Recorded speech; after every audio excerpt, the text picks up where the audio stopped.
Now let's jump into a common mistake I see people make. And I'm going to just touch on this briefly, because you can get super deep with this. But we have what we call paradoxical human needs. This comes from Tony Robbins and Chloe Madonis. So we want certainty and uncertainty, right? We want to feel like the movie we're about to watch is going to be good, but we don't want someone to tell us the ending to it because that's going to ruin it for us. So it's like we want to be able to predict things, but we don't want to predict everything. Otherwise, life would get boring, right? So we're balancing these things. We want connection. We want to feel relatable to other people. We also want significance. Sometimes we want to stand out and feel special. We want growth and contribution. So if you speak to the wrong need, you lose the sale. What does this mean from a book title standpoint? Well, first of all, let's say you have too much novelty, too many different ideas, then like 1,001 ways to market your book.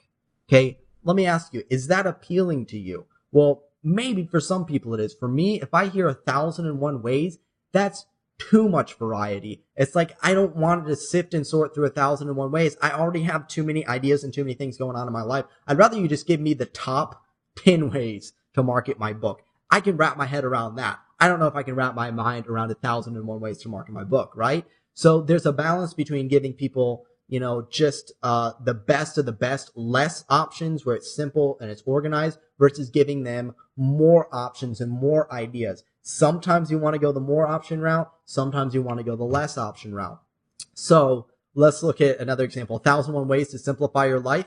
Look, if a person wants to simplify their life, they probably don't want 1,000. They don't want more ideas. So the 7 steps to a simple life would probably be much better. But let's take another idea. 101 ways to beat depression versus the 10-step depression cure. I tend to think the second one would work better. Some people might want more options, though, if they tried a lot of different things. Now, here's something where variety could come in handy. 101 great date ideas versus the best date idea ever. 2 totally different concepts. The first one, you're giving people a lot of different options that they can pick and choose from. The second one, you're only giving them one option, but you're promising it's one of the highest quality.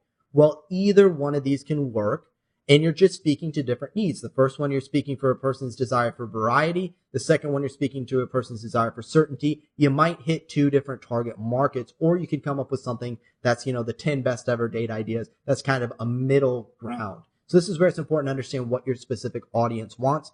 And then I say finally, top 25 ways to sell more books. That's where you kind of have a middle ground where you're giving people options, but not so much that it's overwhelming.